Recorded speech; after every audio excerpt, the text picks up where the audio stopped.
खेला खेला जोगावल धन से बानी हरान हम एकरा रहन से खेला खेला जोगावल धन से परवाह नहीं करतावे पति देवरा के बिगड़ल मती ढोरी में बरतावे अगरबत्ती देवरा के बिगड़ल मती ढोरी में बरतावे अगरबत्ती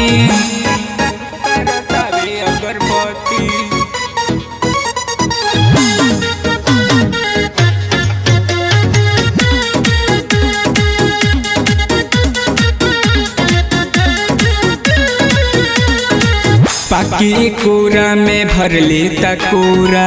गिरत डालत हमरे पडोरा पाकी कोरा में भरले तकोरा गिरत डालत हमरे पडोरा नाही सहल सहता एकर अति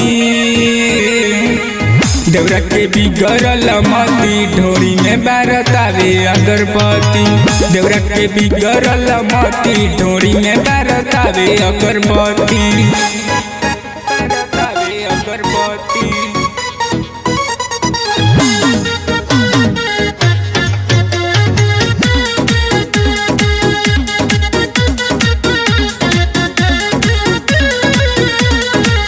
बाकी विजय के कुछ ना बुझाता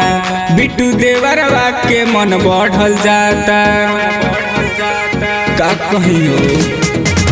बाकी विजय के कुछ ना बुझाता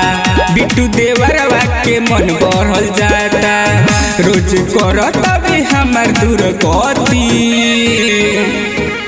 देवरा के बिगड़ल मती ढोरी में बरतावे अगरबत्ती देवरा के बिगड़ल मती ढोरी में बरतावे अगरबत्ती।